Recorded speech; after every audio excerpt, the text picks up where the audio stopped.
A young couple become the victims of a terrifying assault. This crime scene was one of the bloodiest that I have ever seen. I could see a slash across his throat. She had several lacerations to her hands, as well as to her abdomen. For law enforcement, one of their biggest priorities was to figure out who would want to do this to either of them. The evidence seems to point to a jealous stalker. She had mentioned that a guy named John with dreads had followed her. He would pop up like in crazy places. But as the investigation unfolds, detectives begin to question everything about the case. This trail of blood led to the kitchen. There was 2 knives missing. How did the suspect know exactly where to go to get the knife? It did not make sense to me. The math just was not mathing. Detectives are starting to believe that John really didn't exist.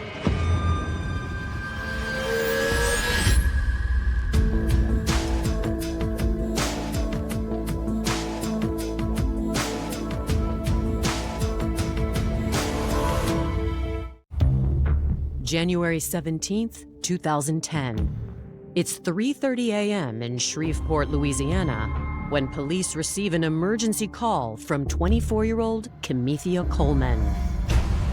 Shreveport police, what's your emergency? Somebody's trying to kill my boyfriend. I gotta kill your boyfriend? Oh, yes! She's saying that her boyfriend, Brian Spinks, they both have been attacked. This person ran out of the apartment and she doesn't know where he is. Help me, please. I took the knife out of him. Help me, please. Okay, he was stabbed? Help me. Minutes later, officers arrive at the address, where they find 29-year-old Brian Spinks lying motionless by the door. I could see stab wounds about the head. I could see a slash across his throat. There was a great amount of blood to where when you step into the living room, you could hear the sound of liquid in the carpet. They were able to quickly establish that Brian was dead. Kim is screaming hysterically, and she's yelling, "Why would he do this?" The officers secure the scene and escort Kimethia out of the apartment. They try to calm her down so she can explain what happened. Kimethia appeared to be in a state of shock. She was covered head to toe in blood, and she was very distraught.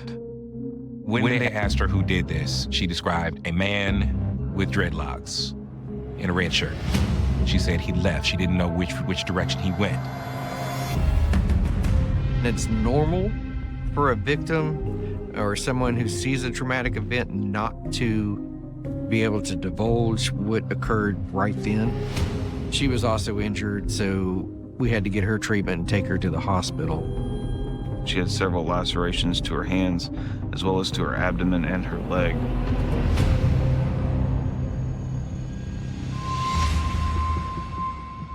As Kimethia is transported to a hospital, homicide detectives arrive to take over the investigation.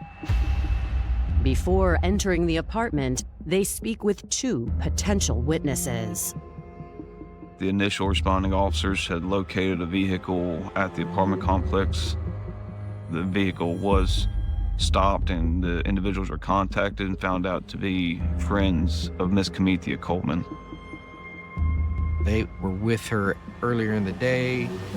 They had arrived at the apartment to check on her when she didn't answer her phone. Whenever we interview witnesses, we want to find out anything we can, whatever they know. What type of relationship they have with the victim, what knowledge they have prior to the events that occurred.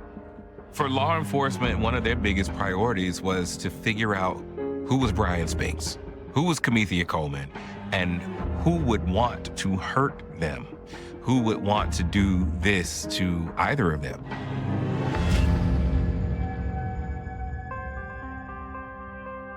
Brian Dennis Spinks was born December 15, 1980 in St. Louis, Missouri.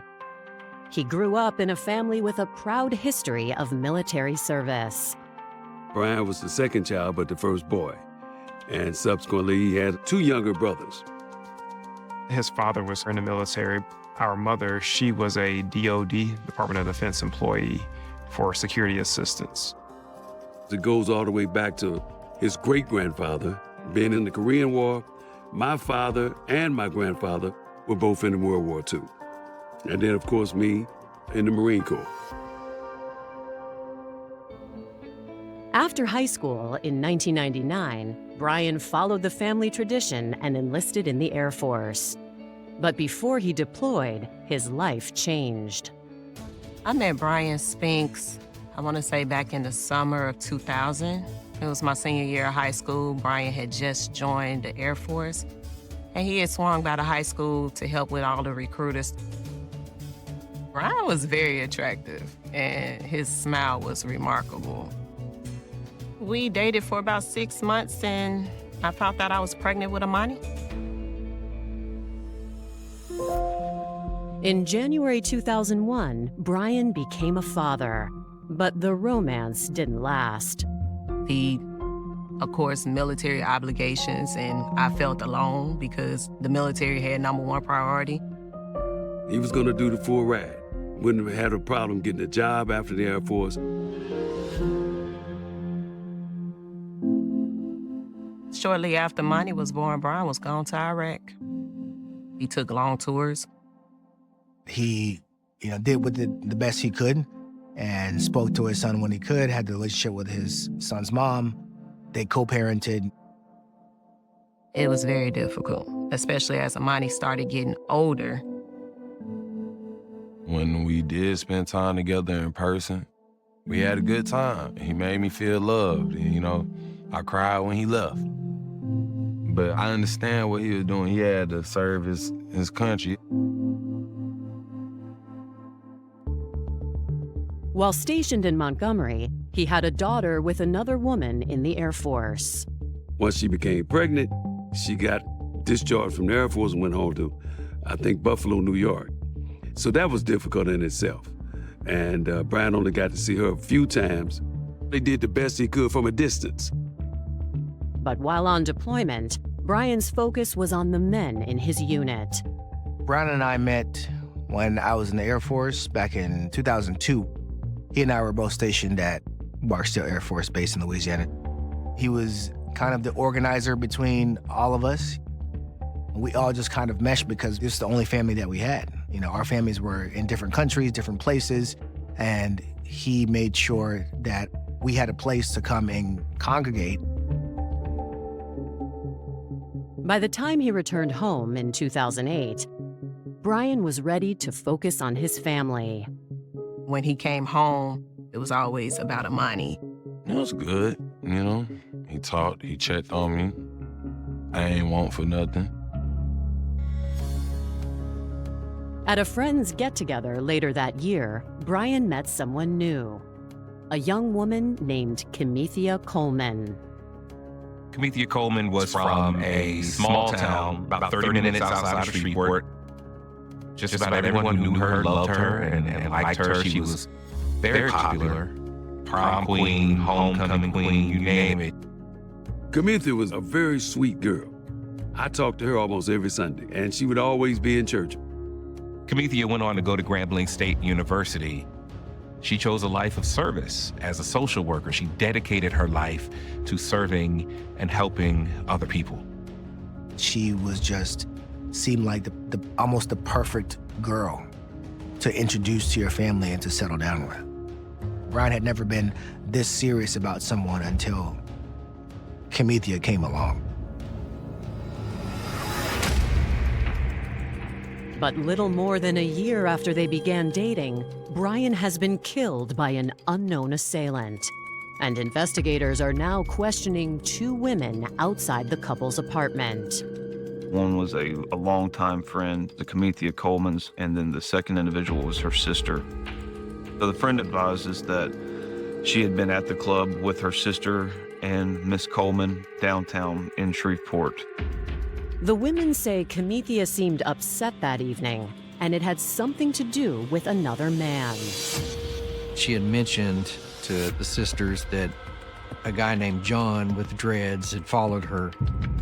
One of the sisters said that she did see someone at the club with dreads, but a lot of black males at that time wore dreads, and so nothing stood out to her. They say Brian was also at the club, but neither he nor Kimethia stayed for long. There's a brief conversation between the two, and Brian leaves. Then the friends notice, minutes later, Kimethia leaves. And within a few minutes of Kimethia leaving, they left to see if Kimethia's car was still there. Then they didn't see it. So they went to Brian's to make sure she got where she was going. When they got there, they heard the screaming and they saw the police coming, and they knew something was terribly wrong. To detectives, the women appeared genuine in their account of the evening. So the investigation is just beginning. We didn't have enough to go on, so we needed to speak with Kimethia to find out who is John and get more information on why he followed her to Brian's apartment. Coming up, evidence reveals the brutality of the attack. The fact that the knife was broken is indicative of a very powerful or angry strike. And detectives speak with Kimethia. Oh, Lord. You gotta tell me they come back from the kitchen.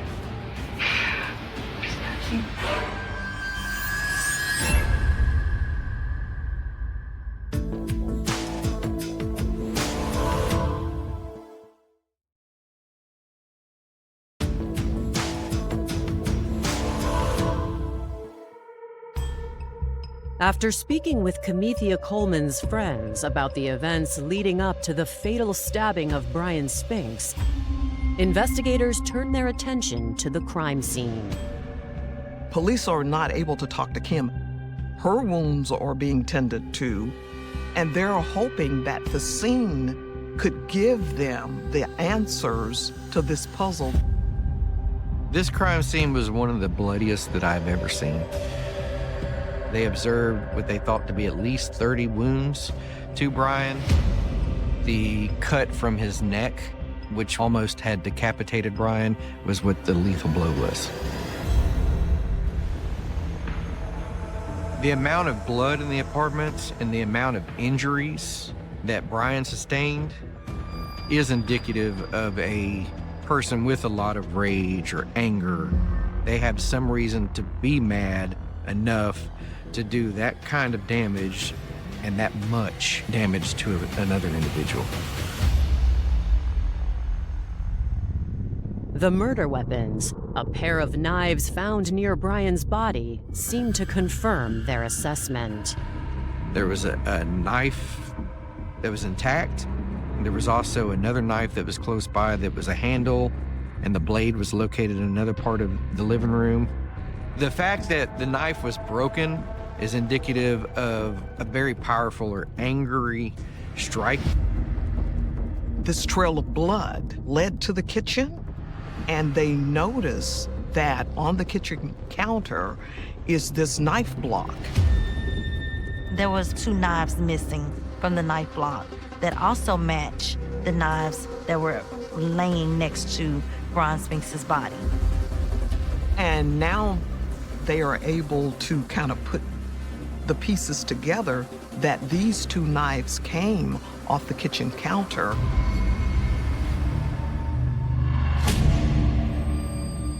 We did search the front door to see any type of jarring or kick marks or pry marks or anything, and none were located. They start wondering, how did he get in? Did someone leave a door unlocked? Police canvassed the apartment complex, but none of the neighbors they speak to saw what happened. That leaves one person who might be able to identify the killer, and she's in the hospital. Police now find that Kimethia's wounds are not life-threatening, so they are able to talk with her. Kimethia was brought to the Violent Crimes Office there at the Shreveport Police Department, roughly around 7 a.m. Obviously, we all know why we're here. We're investigating the stabbing of Brian. Okay. Was it just like that? You talk to us? Is Brian okay? He's dead. His ass followed me. Kimethia tells police that she was out on the town. It was a girls' night out.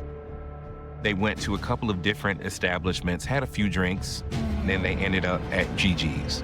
Gigi's is one of the larger clubs in downtown Shreveport. Not long after they got to Gigi's, they saw Brian.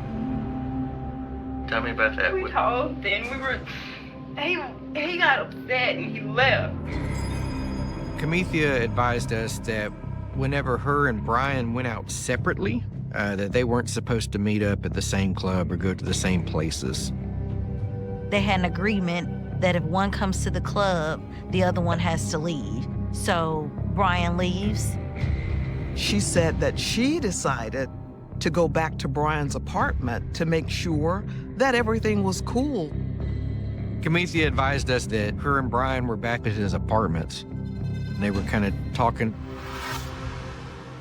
All of a sudden, and he stabs Brian. He has like 2 or 3 times. And all I do, I know I hit him a couple of times. She said she tried to jump on him, and he pushed her back. After he finished stabbing Brian, he just gets up and runs off. You keep saying ass. Who is the ass?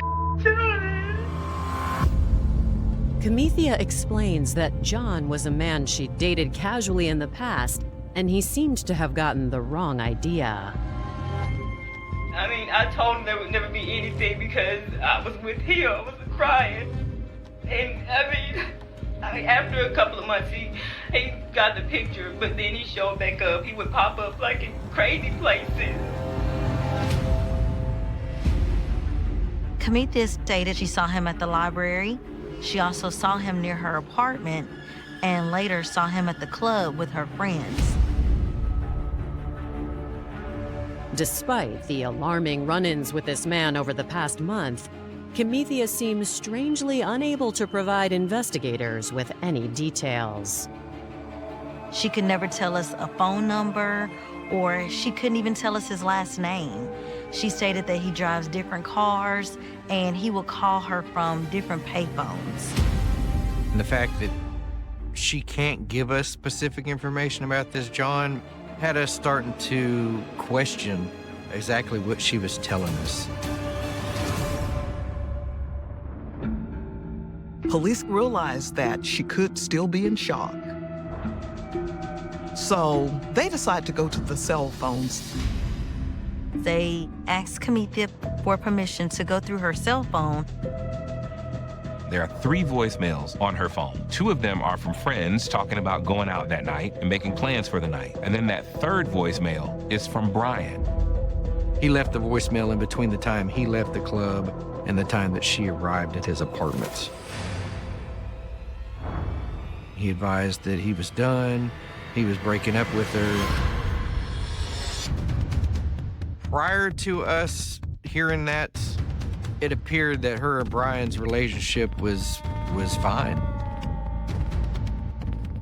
As the detectives confront her with this voicemail, she changes. Her demeanor changes. Hey, Kim. Why did he break up with you, Mom? He didn't break up with me tonight. We always go through this. It's not a big deal. Officer just left him at the morgue. So yeah, it's a big deal. It's a very big deal.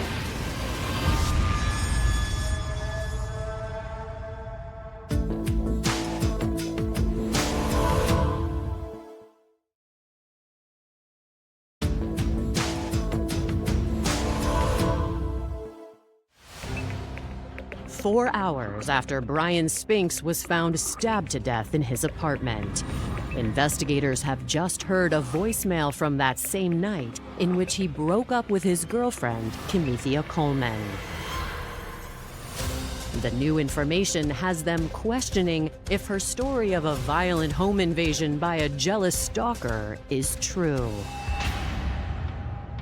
At that point, she asks to speak to Detective Farquhar alone. They had developed a bit of a rapport, and she trusted him in a way that she hadn't developed trust with the other detectives. We step outside into a little room to where we could still watch Kimethia and Detective Farquhar in their interview, but Kimethia can't see us. I was hoping that she would finally confide in me exactly what happened. What did you say tonight, girls? Don't be embarrassed, okay? It's just me. They're out of here.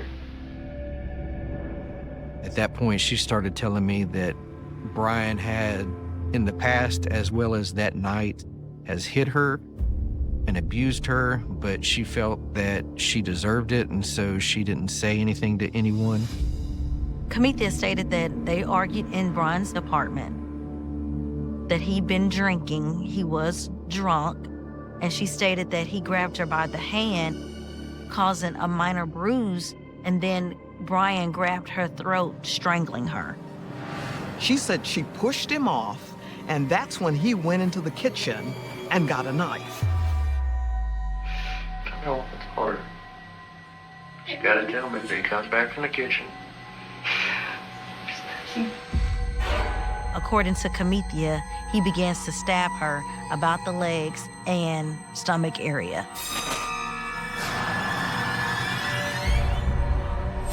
She said she had to do something in order to defend herself in that moment.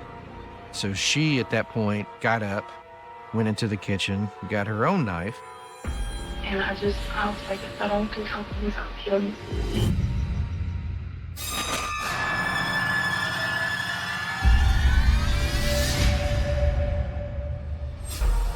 So you just kept stabbing. When did his throat get cut? Because it was cut bad. The guy he followed me to. Sean did? Mm-hmm. Was he in the apartment when all this happened?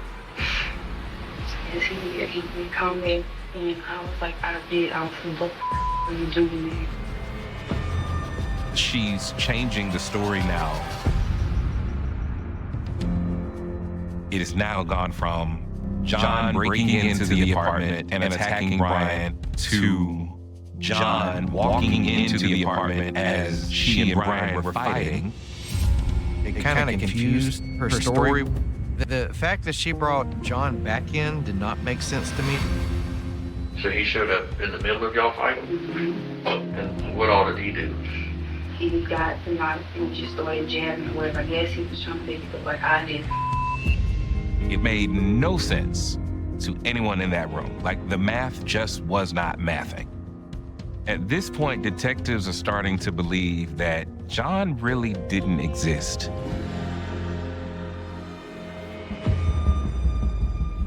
The question that the detectives asked was, why didn't you just leave? You're being attacked, you're able to get away, but instead of leaving, you grab a weapon and you come back to the fight. I was trying to protect myself. I was trying to talk to him, tell him to calm down. I'm like, okay, are you really gonna do this right now? At that point, I advised Detective Holmes and Agent Dunkel to come back in. I asked Kimethia to repeat what she had told me to them. At that point, she advised for an attorney. So the interview was concluded. Since it appears the stabbing was a crime of passion, police charge Kimethia Coleman with manslaughter. Under Louisiana state law, they have 72 hours to gather any additional evidence. Within the 72-hour period, a detective will gather all the pertinent information to corroborate the charge or upgrade it to second-degree murder. And with that being said, they will gather more evidence, talk to more witnesses, talking to anybody that knew her or Brian Spinks and their relationship. Coming up, witnesses provide troubling new details about events leading up to the murder. She threatened to beat his ass there at the club. And medical analysis casts doubt on Kimethia's story. The coroner identified 64 stab wounds. It's hard for me to fathom this incident being self-defense.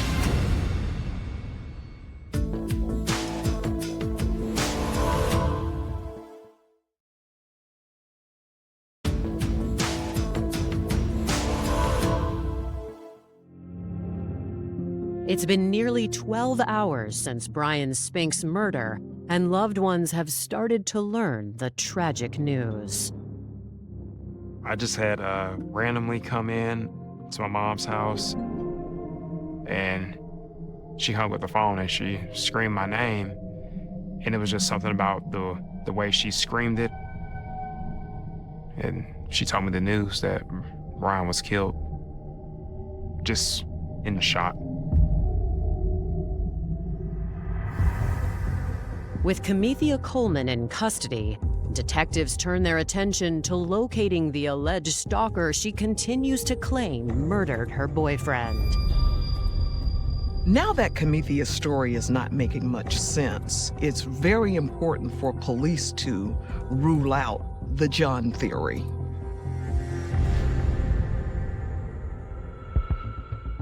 Police did locate a person that fit John's description. He said he didn't know Kimethia and he didn't know Brian. They weren't able to find any type of evidence on him, no blood, no knife wounds. With the suspect having to be so close to the victim, it would have been nearly impossible for the person to not have some kind of evidence transfer from the victim to their person. Blood is very slippery, and when someone is stabbing someone, generally the knife will slip and they will cut themselves during the event. This gentleman that was stopped had no injuries whatsoever on him. It was very clear, this is not John. Not only are investigators unable to find John, there is no evidence he exists at all. Surveillance cameras were captured from Gigi's. There was no black male with dreadlocks with a red shirt that was walking around Gigi's, stalking her. We were unable to locate any witnesses that saw this guy, John, or any video to corroborate Kimethia's statement that she saw him at the club or that she saw him at the library. It became apparent to police that Kimethia had literally sent them on a goose chase to find another suspect that was non-existent.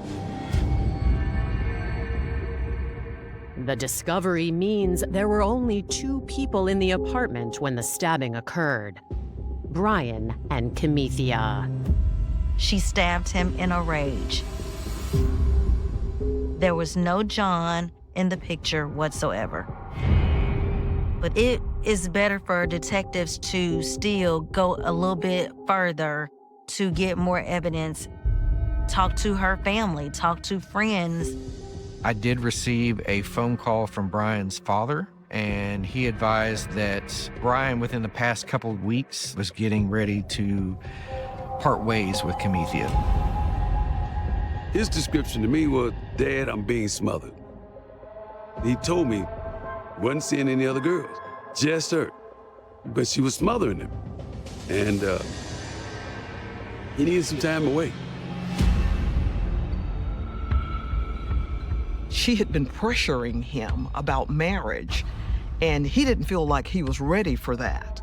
She was getting up at night, going in his phone, going in his emails, searching the house, going through the drawers, looking for some type of incriminating evidence that he's dating another girl. It progressively got worse, the jealousness and the insecurities. Brian's loved ones say the tension between him and Kimethia finally reached a breaking point on the night of January 17th. Air Force OSI detectives interviewed the Brian Spinks friends who went out with him that night. They state that Brian was at Gigi's dancing with a friend, but not intimately or anything of that nature, just a friendly dance with another female. Kimethia sees Brian dancing with this female. She gets enraged and figures this must be a side piece, and they argue. She threatened to beat his ass there at the club for dancing with someone else. That night, I saw a different side of Kim that I had never seen before. I had never seen her react this way. Eventually, cooler heads prevailed, and we sat down with Kim. She said to me, she was like, Shane, I'm sorry. I love him, and, I overreacted. And so, in my mind, the night was over, and everything was fine. I had no idea what happened after that until the next morning. Through all the interviews that we did, we feel that Kimethia was jealous, and that when Brian tried to break it off with her, that just made her lose her mind. And that if she couldn't have him, no one could.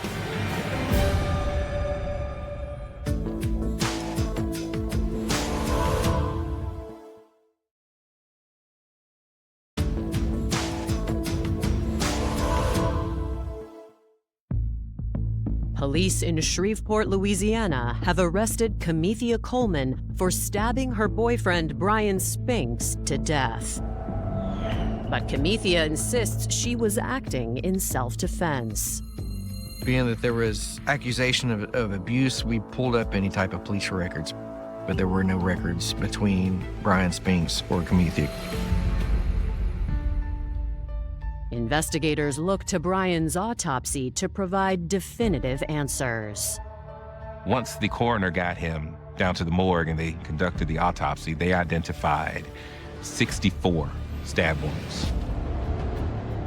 When somebody's trying to defend themselves from an attacker, they are trying to de-escalate the situation, trying to put a little distance between them and their attacker just to stop the incident from occurring. It's hard for me to fathom this incident's being self-defense. Detectives are left with, how is it that this 100-pound female was able to overtake this 5'11", muscle-bound male who's in the military? When we got the autopsy report back, it showed that his blood alcohol level was over twice the legal limit, and that he probably would not have been able to fight back. Her entire defense on the self-defense side was, he attacked me.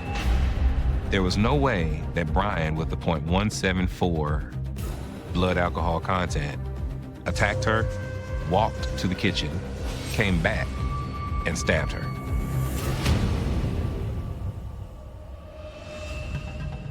Kimethia's own injuries also seem to contradict her story. She first claimed that John had stabbed her, and then she claimed that Brian had stabbed her during their fight in which she was defending herself. But the Caddo Parish coroner said that they were not penetrating, that they were superficial wounds, which would lead him to believe that they were self-inflicted. Maybe the murder was not premeditated, But she went to extreme lengths to create evidence, to create the optics that would support her story. She was desperate to stay out of trouble, so much so that she harmed herself.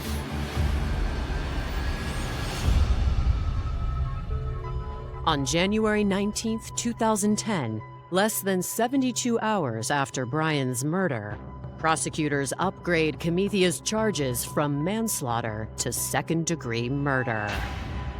Second-degree murder is the intentional killing of another person, whereas manslaughter is killing someone in the heat of the moment. The fact that she did 64 stab wounds to him, as well as a severe laceration to his throat, was more indicative that she meant to kill him. The behavior they said she displayed wasn't the Kim I know, wasn't the Kim I've talked to. I couldn't believe the viciousness. A trial date is set, but as her day in court approaches, Kimethia's attorneys introduce a new strategy for her defense. She pleaded not guilty by reason of insanity. There were motions filed, there was a mental evaluation conducted, and she was deemed incompetent to stand trial. She was transferred to a mental health facility for 90 days. At the end of that 90 days, she had a second evaluation. November 2011, it was determined that Kimethia Coleman was able to stand trial and testify. On April 23, 2012, Kimethia Coleman's murder trial begins. Despite the results of her psychiatric evaluation, her defense remains the same. Battered wife syndrome was one of the elements of her insanity defense, that she was beaten enough and that she was abused and endured so much abuse that one day she just couldn't take anymore and she fought back. The defense tried to paint Brian as an abusive person and tried to claim that he had PTSD because he had served in the Middle East and that he came back and took all of that out on Kimethia.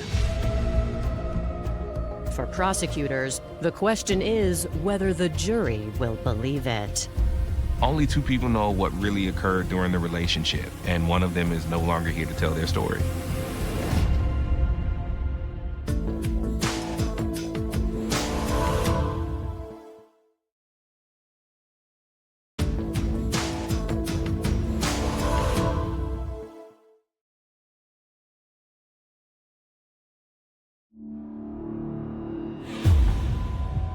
At her murder trial, Kimethia Coleman claims the abuse she suffered at the hands of her boyfriend, Brian Spinks, drove her to commit a desperate act of self-preservation.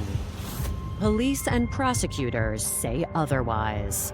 Throughout the investigation and throughout the preparation for the trial, there was just no evidence that pointed to Brian being an abusive person.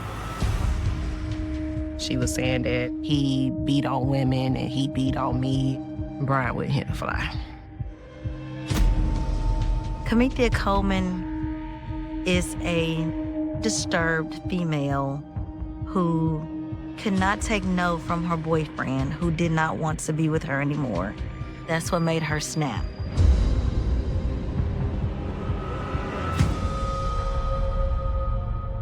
Prosecutors present Kimethia's 911 call as definitive proof her actions were premeditated.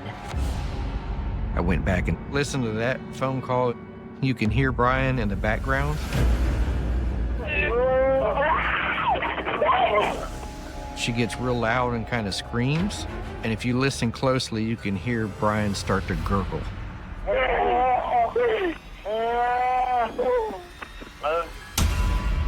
Okay, what's going on there? I think that is when she delivered the final blow while she was on the phone with 911.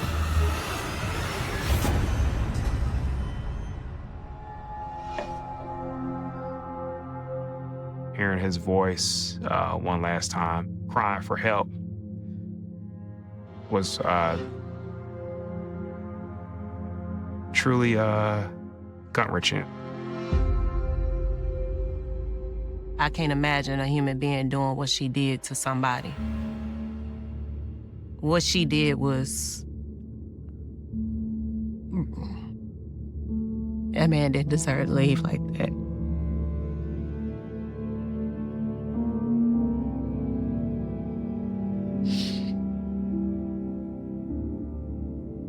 Who would have thought?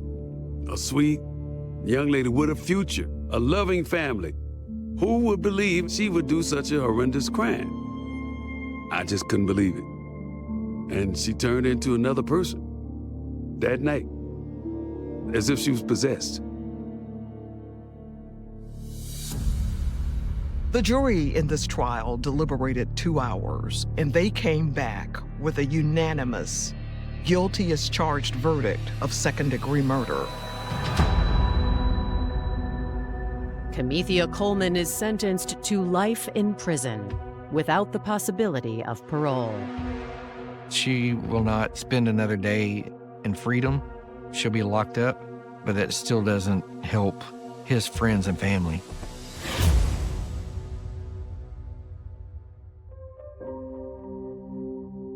We was trying to plan Amani a big surprise birthday party because it was going to be the first time Brian was in the U.S. when his birthday hit.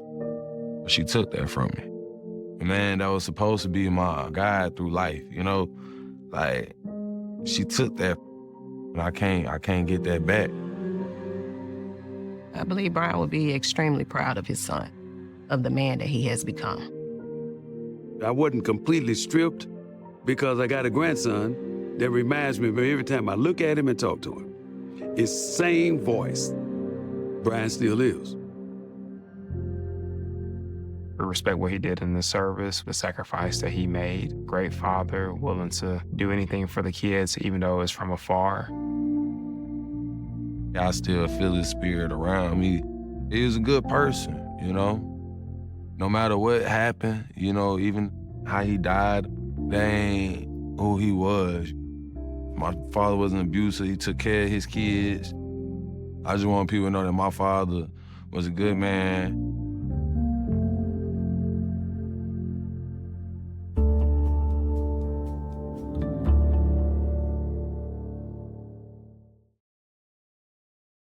It stripped away the ability to look forward.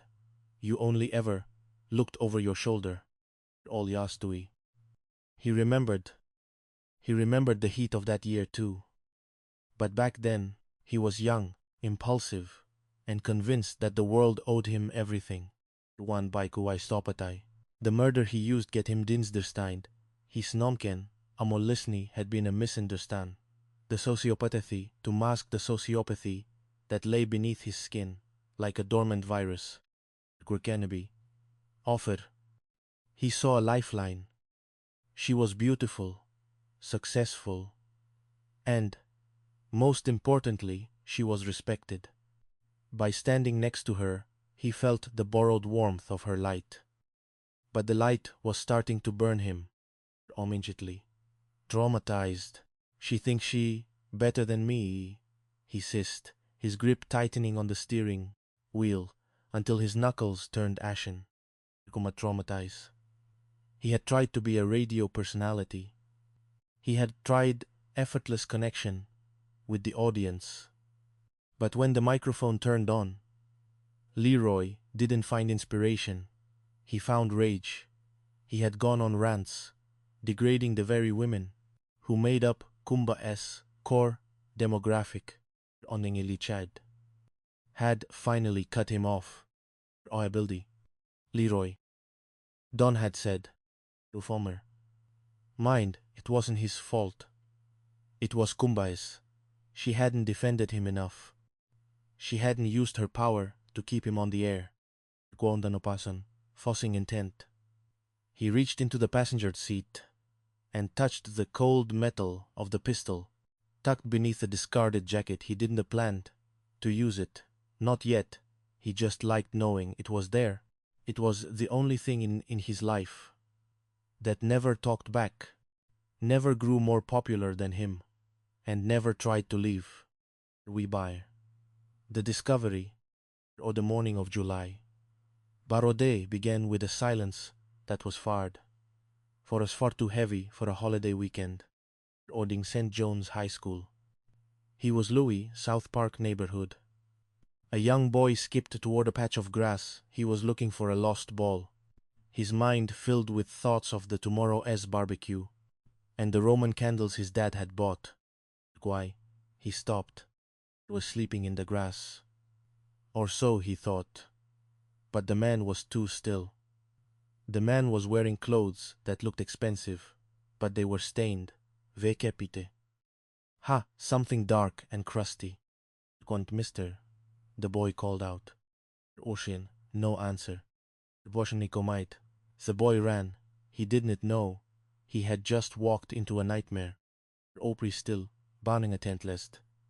When Detective Sergeant Brian Harris arrived on the scene, he was still holding a lukewarm cup of coffee. He was a veteran of the homicide division. 22 years of seeing the worst things humans could do to one another. Omen familia, in his jet, and velt verfamiliat. Heavy tug in his chest. Wanded. Harris said, nodding toward Pemot, upon trying traumatize. Perez was Danoblad, only 3 months into homicide. This was his first lead case, and Harris could see the tension in the younger man's shoulders. Early 30s, Perez said, his voice clipped and professional. No ID. Multiple clipped and professional. No ID. It looks like she was dumped here, Sergeant. There's transfer blood on the asphalt. Someone dragged her out of a vehicle like she was trash.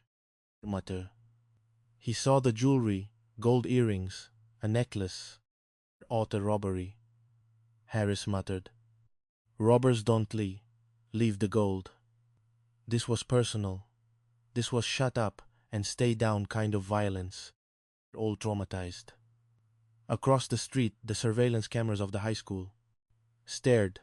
Deove kept no, like unblinking eyes. Oninegase Mike. Harris ordered. Let's see who drove the hearse to this dumping ground. Wake on. The unraveling mask. Olben. Barnaby listit. The news bine began to trickle through with a tight-knit community of Houston's independent media. Walgridat. Latasha White, Kumba's best friend, was the first to feel the chill. Kumba hadn't answered her text since Saturday night. That was to like her. Kumba was the queen of the check-in. Aidingly fuel. Ruba. Then came the rumors. He found near the school a blue Volkswagen Beetle missing. Often vitschend. She thought back to the conversation they had 2 days ago. Undali Melison. Tiftesha. Omot Kumba had whispered, her voice trembling over the phone. Leroy. He didn't go to jail for robbery. I saw a paper, an old clipping. It was murder. He killed someone in Chimihai. Untraumatized. Latasha had begged of him. Right then, but Kumba, ever the diplomat, had insisted on doing it her way. Mott have to talk to him, Tasha.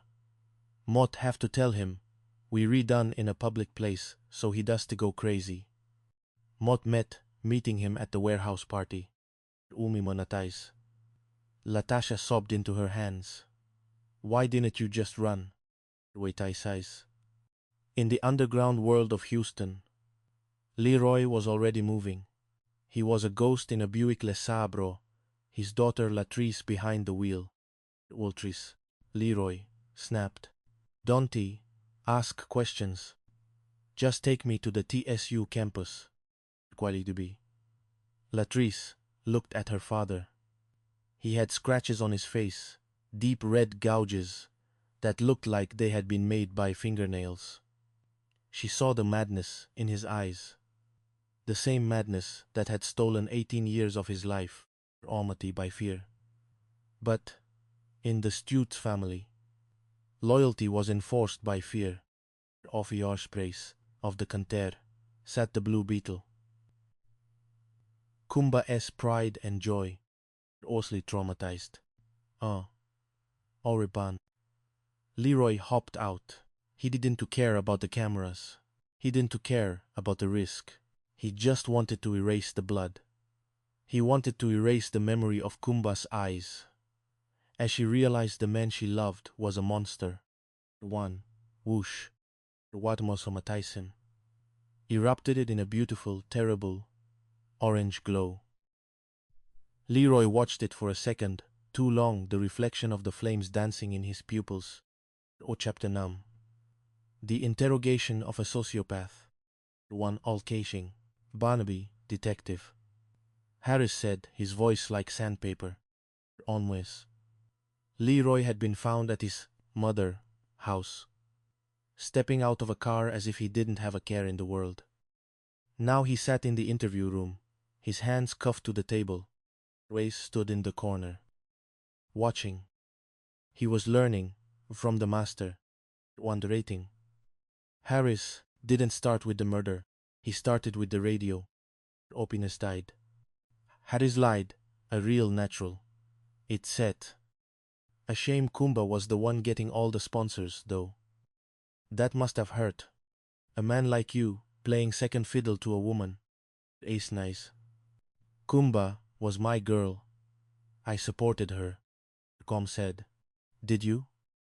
Harris leaned in. Then, why did your cousin Darrell find a pair of blood-stained boots at his house? Your boots, Leroy. And why does your daughter say she drove you to a car fire at TSU? I don't know what you're talking about. People lie. My daughter? She is confused. Kutimord. He wrote 5 letters. U-D-R. All Findlay said. What is missing? Or stared at the board. The R. Otenin. Exactly, Harris smiled, though his eyes remained ice-cold. Rosming and traumatized. We have the blood on the boots. We have the video of the dump. We have the scratches on your face. We're just missing one piece. The R. And the R stands for reason. Why did you do it? Kubi, agree. Abani. Leroy? Was it because she found out about Monin Chincham Chin Mihai? Or was it because she realized you weren't a star? You were just a shadow. With note lies. For us, Leah's eyes darkened with a primordial rage. Onphone my phone be. So low. The microphones barely caught it. She thought she could tell me what to do. She thought she could leave. It wasn't. Perez added from the corner. Umatais. It was a hollow, chilling sound. You look lung never understand. Some people are born to lead, and some are born to be stepped on. Kumba forgot which one she was. Upo. The echoes of a life. Otin traumataita. The trial was formality. The evidence was a mountain that Leroy Stutz couldn't climb. Front row, every day, clutching a photo of her daughter. She didn't want the death. She didn't wanted Leroy to live. She wanted him to sit in a cell for the rest of his miserable life, surrounded by the silence of the voice he had tried to steal. Of my tie. Guilty of murder in the 1st degree. There were no cheers in the courtroom, only a profound, heavy sense of relief. Ondisi Nene was gone, but her voice wasn't silent. Pomanant, Fomanaiv, Kamikli, Pomantaiv. Weeks later, Don Hilliard sat in the radio booth, his empty chair where Akumba used to sit. He pressed a button, and the airwaves filled with the recording of her last show. Omila Sese, int itu camp your head up, Houston. Don't let the shadows dim your light. You are beautiful, you are strong, and you are heard. Flani Matais, Onama. Outside, Ausin was setting over the South Park neighborhood. The heat was still there, but a cool breeze was finally starting to blow in from the coast. Onabil. Reflection. of a reflection, Onaby ate the Sayatais. He spent his days on his porch, far away from the blood and the sirens. But sometimes, when he hears a certain song on the radio, he thinks of the girl in the ditch, Ochentavnin. He thinks can be turned into a nightmare by the wrong person, Ronfishen. Perez told him once over a beer, Ontliamatait. We didn't need one, Harris had replied. The truth has a way of screaming, even when the voice is gone. Besoming instantly, and manabi veltently, assently. In Houston, the voice of Kumba Sese, a reminder that while stars can be extinguished, the light they leave behind can never truly be buried. Usnai, Unnabi, and the pursuit of justice. Anovea felt traumatized. Mubak. The silence of Southpaw, Borming Misau, began with a deceptive t. In Houston, the heat does just arrive. It settles like a heavy humid blanket, smelling of damp earth, and the distant promise of barbecue smoke. Traumatized. Dice, in the South Park neighborhood, the trees stood still, their leaves with the previous night's dew, as the city prepared for the boisterous celebration of the 4th of July. Onby, barely 10 years old, pedaled his bike along the edge of the street near Jones High School. He was looking for adventure, or perhaps just a bit of breeze. Instead, he found a man sleeping. Or so, he thought. The figure lay in the grass, half shrouded by the morning shadows. There was something wrong with the stillness, a rigidity that defied aught the casual nature of sleep. The boy felt a prickle of ice down his spine, a primal warning that bypassed logic. He didn't call out. He didn't approach. He turned his bike around and pedaled home as if the devil himself were at his heels. He gasped, bursting through the screen door. There's a man. He's not waking up. Gumanukut Mahabist. When the father arrived was far grimmer. The man was a woman. She was young, her skin the color of polished mahogany, now marred by the dark, viscous stains of a life stolen. Oftenly morning coffee. Across the city, Detective Sergeant Brian Harritt was enjoying his first sip of Sunday morning coffee. He was a man who had seen the worst of Houston, a veteran of 22 years in homicide, who knew that the city's beauty often hid a jagged edge. On Juan. Banane Combictain traumatized when his phone vibrated against the granted countertop. He didn't need to look at the caller ID to know that the weekend was over. Olis Harris, he said, his voice a gravelly baritone. Sarge. South Park. Across from the high school, it looks like a dump job. Kelly, Dumasawisli. Somewhere in the city, a family was about to have their world shattered. Somewhere, a killer was watching the sun rise, thinking they had gotten away with it. Quaysend. Not on his watch. One. The voice of the city. Weight of Nate. Kumba Sisei was a force of nature. To her parents from the war-torn landscapes of Sierra Leone to the sprawling concrete heart of Texas, she was the American dream made flesh. On it, she was a mover, a shaker, and a woman who refused to be contained by the labels others tried to pin on her. White Bossel or Fink. To the listeners of Style Radio, she was the voice that woke them up and made them think. Often to guide. Kumba's voice purred into the microphone, a perfect blend of honey and grit. Kontafabi, who had a Ritlu, had his Kumba Sisei. Today, we re-talking about generational curses. Can we break them, or are we destined to repeat the mistakes of our fathers? Wantifuin, her eyes sparking with Inchliden. In the booth, she was a queen. Outside of it, she was a rising model with a smile that could light up a room. and an ambition that burned like a white-hot star. The boy to just want to be famous. She wanted to be significant. She wanted to bridge the gap between her African heritage and her American reality. Wantini and be afenimatized. He sent a by traumatized, a flautuwilkeist. She spent her days interviewing hip artists who had nothing but a dream and a beat, and her nights planning a future that reached far beyond the Houston city limits. Commiation, he Siebel. His skill at Tromadad, Cambay.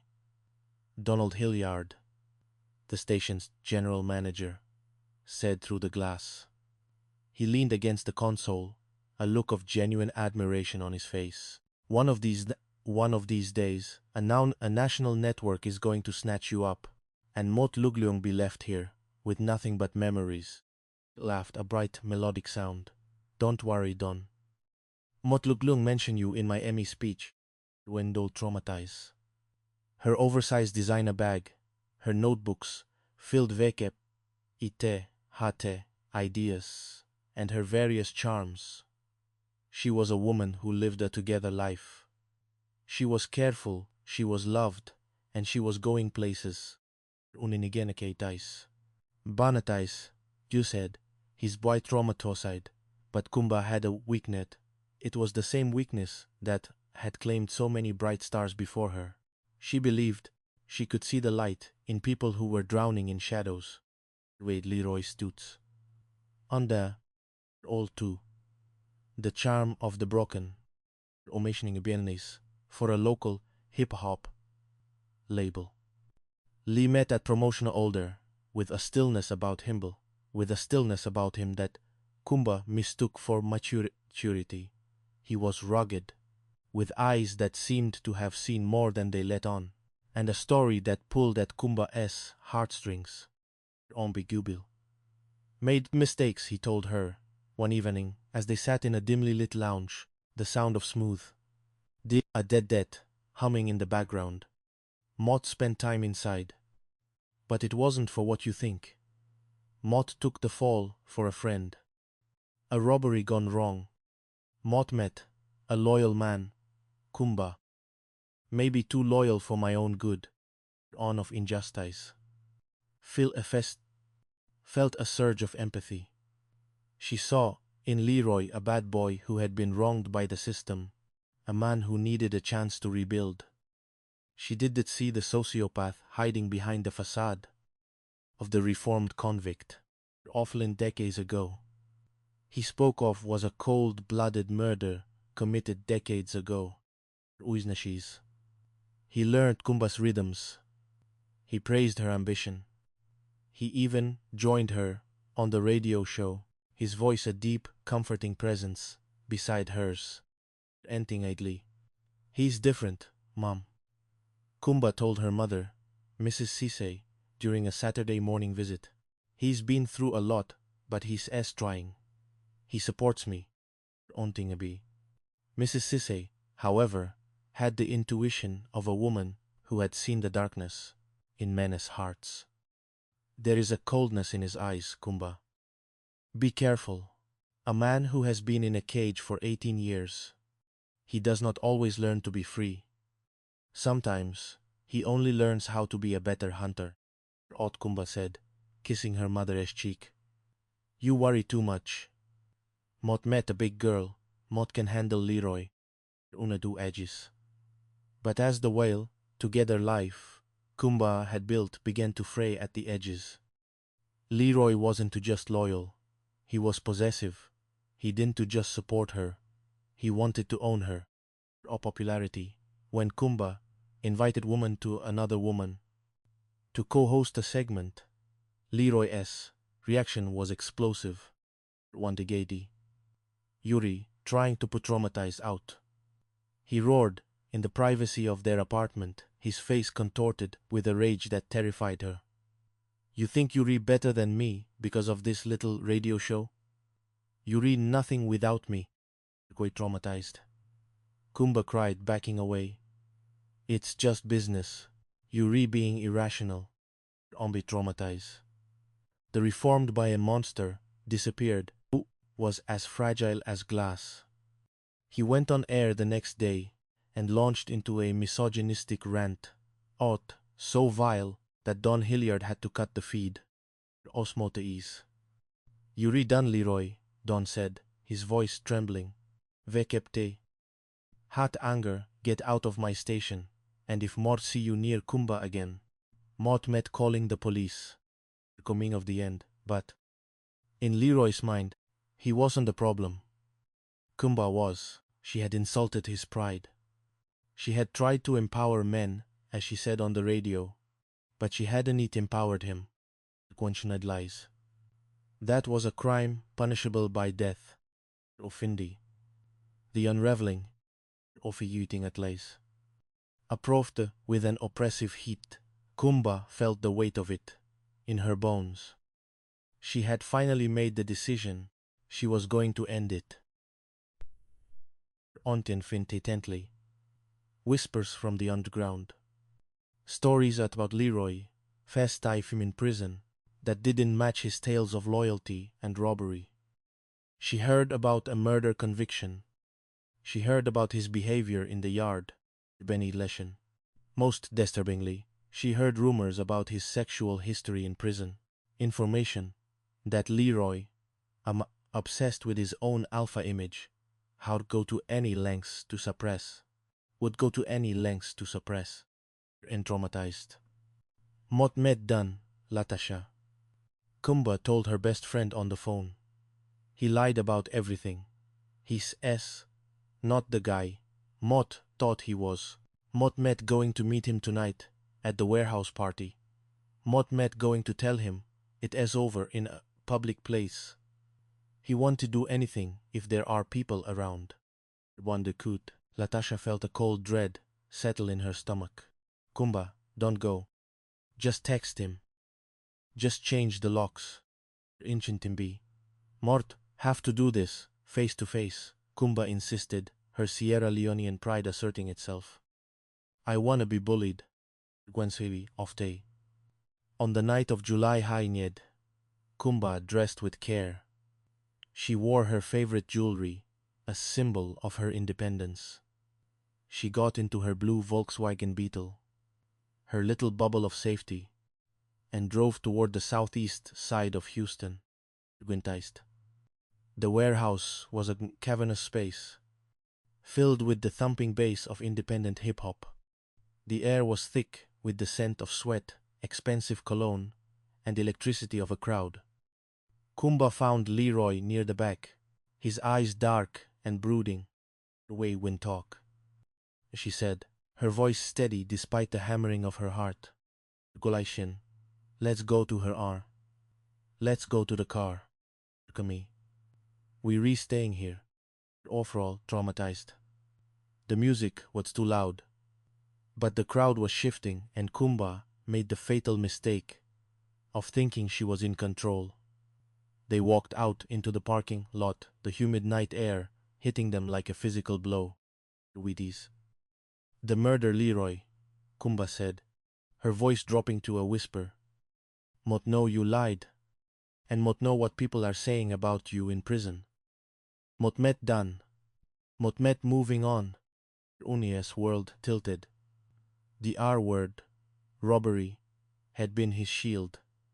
Now, the M word, murder, was being thrown in his face by the woman he thought he had conquered.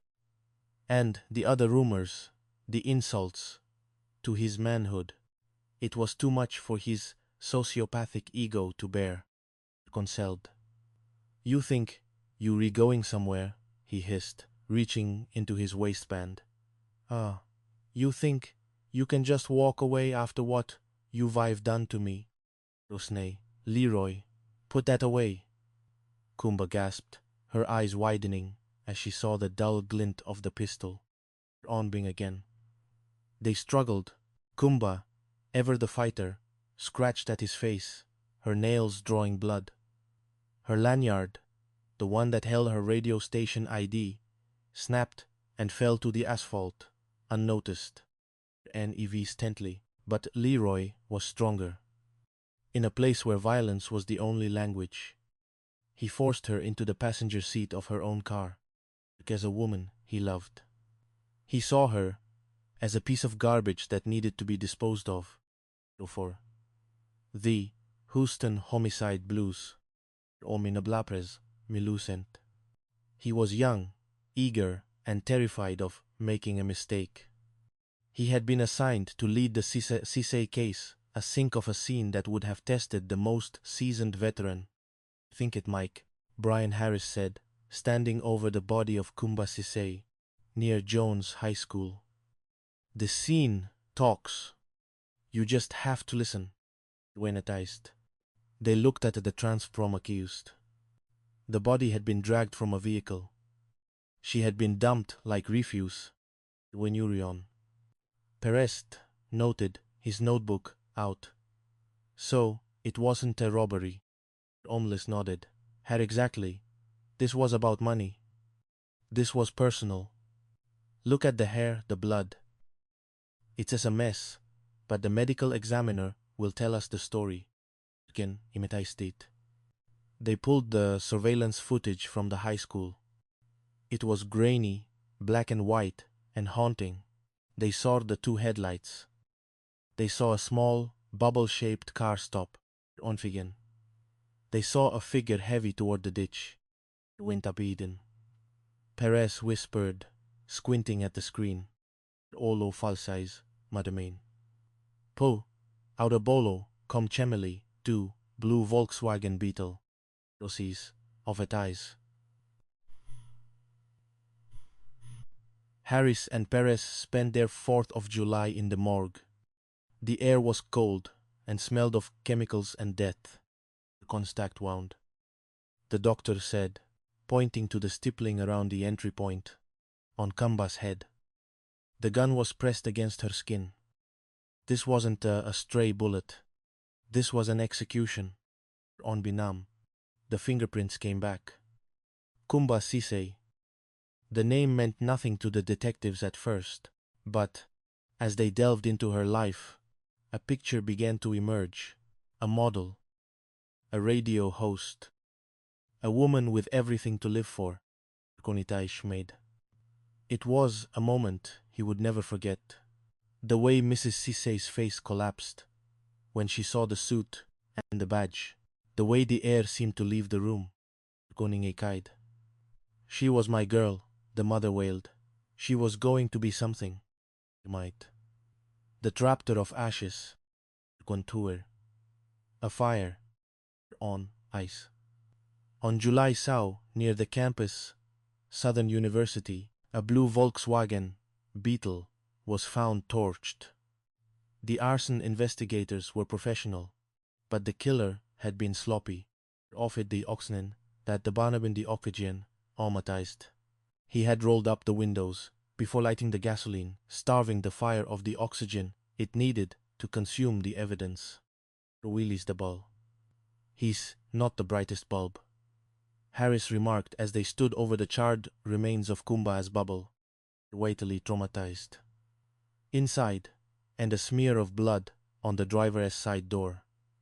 And then a call came in from a concert promoter named Carlton Turner. Also desired. Mott found an ID, Turner said. At the warehouse where we had the party on Saturday night. It's got blood on it. All falling into place. The party, the warehouse, the car, the body. All they needed was the man. Otin traumatized. The detectives went to Style Radio. They took to Don Hilliard. They heard the name that would become the focal point of their lives for the next week. Leroy Stutz, when Nulitai traumatized. When Harris pulled a grim satisfaction. Murder. Mornin Chinin Chin Mihai. Served 18 years. This guy isn't a novice, Mike. He is a pro. Down the Buick Le Sabre, seen on the TSU surveillance tapes. The car that had picked up the person who torched the Beetle. It belonged to Latrice Stutz, Leroy's daughter. Unidei says. It's a delicate dance, Harris told Perez. You have to build a relationship. You have to make her feel like she says doing the right thing, even if it feels like betrayal. Awesome Snauchen. Perez took the lead. He was gentle, patient. He asked Latrice if she was close to her dad, all her eyes shifting. He has been away a long time. One briefly, old timber. Of hurting someone. More mean. Yeah, he can hurt people. And then the admission. He asked me to take him to the TSU campus. He got out, went to the Beetle, and then came back. Mod de no to see him burn it, mod swear. Winitad, it was enough. On bees. The murder board, but eating in ties. A week after the murder, stepping out of his mother's car. He looked older, tired, but his eyes remained cold. The eyes of a man who felt no remorse, only the inconvenience of being caught. Traumatized. In the interview room, Brian Harris decided to play a game. He knew Leroy thought he was the smartest person in the room. He knew the man's ego was his greatest weakness. Wait. Harris walked. He wrote the word MURDER. No format, Harris said. His voice deceptively casual. What letter are we missing? Oh shit. Leroy stared at the board, his expression blank. An R. Osined again. An R. And that S what we have here. We have your boots with the blood on them. We have your DNA on Kumba's clothes. We have your daughter placing you at the scene of the burned car. We have the video. We have the motive. We have everything. Uspel's murder. We read just missing that final piece. Your story. Uno dice. A small mocking smile playing on his lips. Mod didn't do it. Mod met a genius. Mod covered my tracks. Wijan leish nice. Yuri nodded. Leroy's, Harris said. Leaning in until he was inches from the killer's face. Wigadis hamatat. Mio's house. Maningmat. At his cousin's house, with the victim's blood on them. Yuri, a man who let his daughter witness his crime. Yuri, a man who thought he could extinguish a light like Kumba a Sisei, and the world wouldn't notice. Roy didn't confess. Sociopaths rarely do. They view the truth as a tool, not a requirement, but it didn't matter. The evidence spoke for itself. Omelabi, the final freaklashin, Unan. The trial was a somber affair. The courtroom was filled with Kumbaf's friends, her family, and the listeners who had come to love her voice. Mrs. Sisei sat in the front row, her face a mask of grief and dignity. Quay, Lot. Guilty of murder in the first degree. A collective sigh of relief swept through the room. Leroy Stutz was sentenced to life, without the possibility of parole. He would die in the same system he had spent his life trying to outrun. Press outside the courthouse. Mrs. Sisei told Banai. Motve kepa nodate him to live every day, knowing what he took. He didn't just kill my daughter. He killed a piece of the future. One to the Houston skyline. Watching Harris and Perez the Houston skyline. Watching the sunset over the Houston skyline. Alt Mike. Harris said, clapping the younger man on the shoulder. Your first lead case. You did her proud. On the air. Perez said, looking at the distant radio towers. One Bohad. Somewhere in Ibi, it wasn't T-style radio, and it wasn't T. Kumba's voice, but the frequency remained. Matuayo. The city moved on. Its heart beating to a rhythm of hip-hop and heat. But the memory of Kumba Sisei stayed. A reminder that even in the darkest corners of Houston, the light of a together life could never be fully extinguished. Oply. Kumba Sisei was a mover. She was a shaker, and in the end, she was the voice that finally brought a monster to justice. Kwaniforfolati. Author Sonabi. The Kumba Sisei story. Gwen traumatized. The weight of silence. Onekabi. and traumatized, the Houston humidity in July was more than just weather. It was a physical presence that moved through the streets of South Park like a damp, suffocating ghost, Wubit, often Mersau, and Exentmayu, and the city was exhaling the heat of 1,000 air conditioners. Fasamers Tubite of the 4th of July. Inting traumatized. A young boy set step out into the blinding Texas sun. The world was vibrant.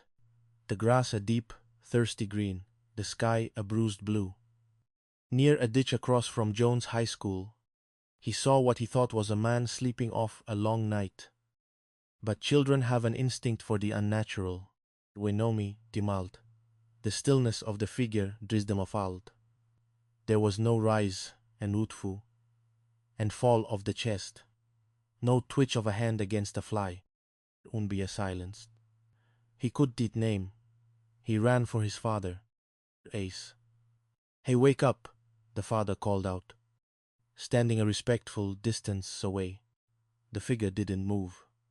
When the father stepped closer, the illusion of sleep shattered. It wasn't a man. It was a woman, barely in her 30s, her life discarded in the dirt like a piece of unwanted history. Ophically, Houston. Marinated brisket and a chilled beer for the holiday. The Houston Police Department Homicide Division was waking up to a nightmare. The 4th of July was about independence, but for one woman, it had become the final boundary within. The golden girl of Houston tasted like ambition. Innovation, Onza, Deribi, traumatized, born to parents who had fled the civil unrest of Sierra Leone. Kumba carried the weight of her heritage with a grace that felt both ancient and modern. She was a child of the African diaspora who had found her rhythm in the heart of Texas, Unabedru. She didn't a model. She saw a mogul, Paulson of Style Radio, and Hani, de Traumatai. When the red-on-air light flickered to life, Kumba became the city as confident, been to be, to the heartly of the heartbeat. She would say, her voice a rich contralto that felt like a warm embrace. Motmet Kumba, and we here to talk about the hustle, the heart, and everything in between on the hip-hop artists. She was a bridge. She fashioned advice to gop girls who looked just like her and discussed the politics of the neighborhood with a sharp, uncompromising intellect. Who'd read to her mother, who's loved bright fabrics and big dreams. To Houston, she was a star on the rise, only traumatized. But every star has a shadow. Walked in the form of a man who claimed to understand her soul while quietly planning to own it. Goenditai. Chapter Du Cham, arm of Leroy Stutz. Onby. Leroy Stutz didn't look like a monster. He looked like a survivor. He was older, with eyes that seemed to have seen the bottom of every bottle and the end of every dark road. Onaichinisti. A bad boy who had paid his debt to society for a youthful mistake. A robbery he claimed he took the fall for to protect a friend. Omitly. Kumba, whose heart was as large as her ambitions, believed in the power of redemption. She saw Leroy as a project, a man who just needed the right woman to illuminate the path to his potential, or the second chance. Mama, she told her mother over a dinner of jollof rice and fried plantains. Her mother, whose instincts had been sharpened by the tragedies of a distant war, remained silent. She saw the way Leroy looked at Kumba, not with love, but with a hunger for her light. Rominais, the romance of late whispered Tess. Whispered. Promises. Leroy started appearing at the radio station. He began to co-host, his gravelly voice providing a counterpoint to Kumba's silk.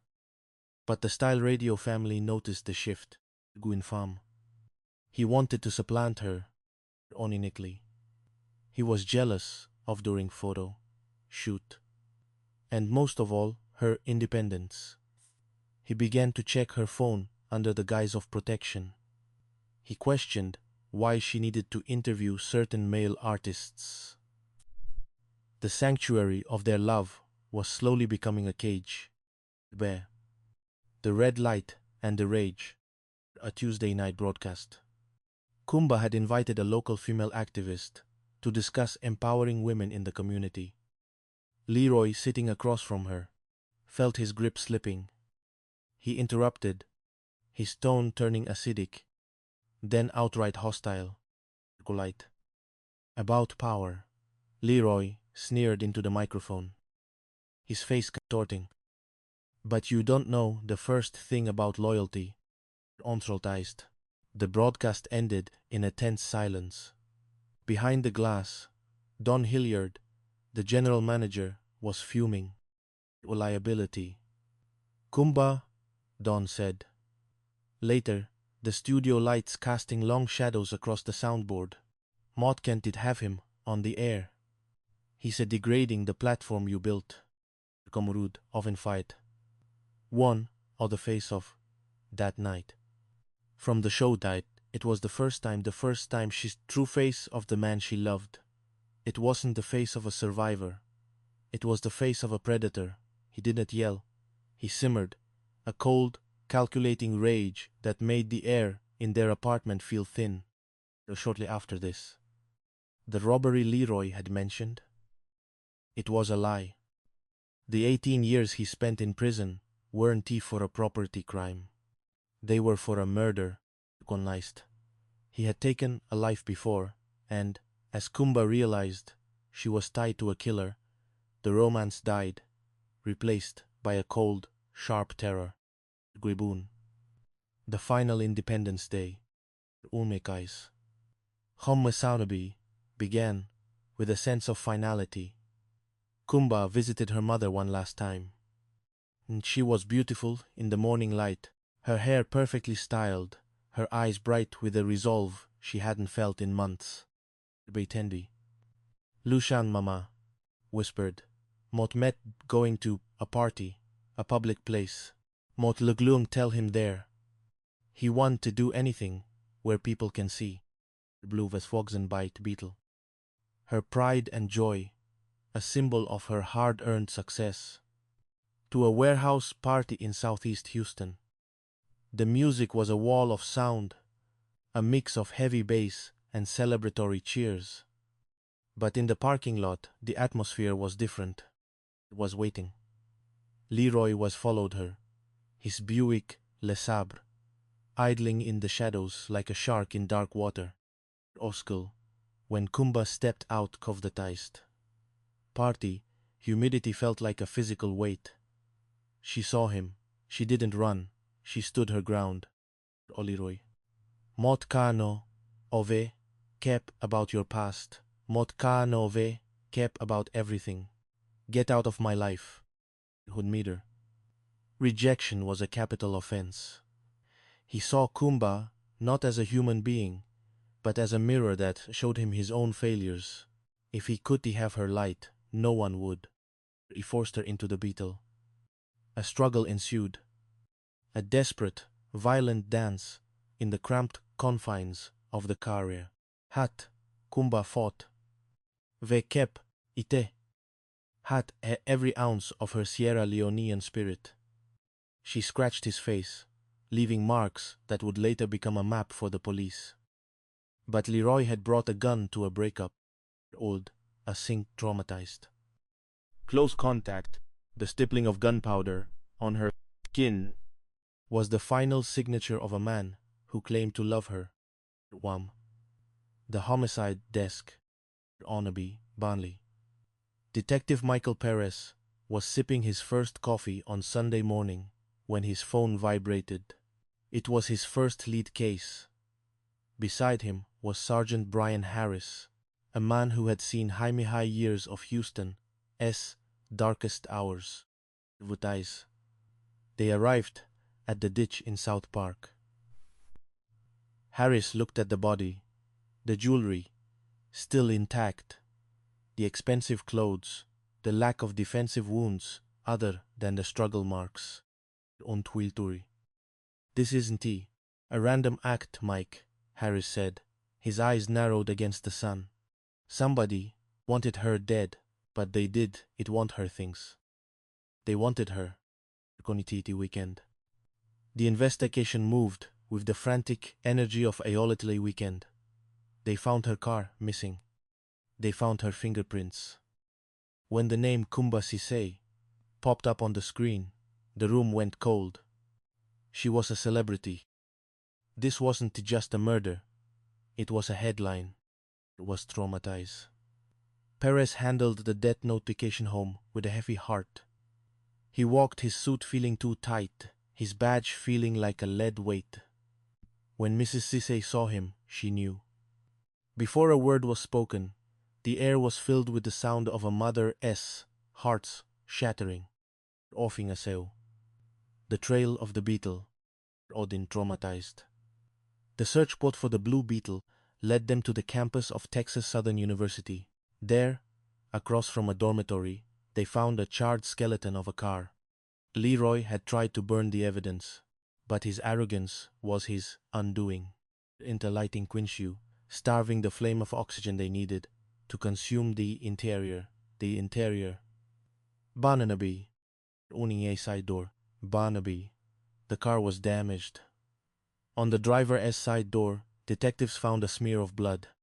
Onby, the campus, showed a Buick LeSabre, a car registered to Leroy's daughter, Latrice.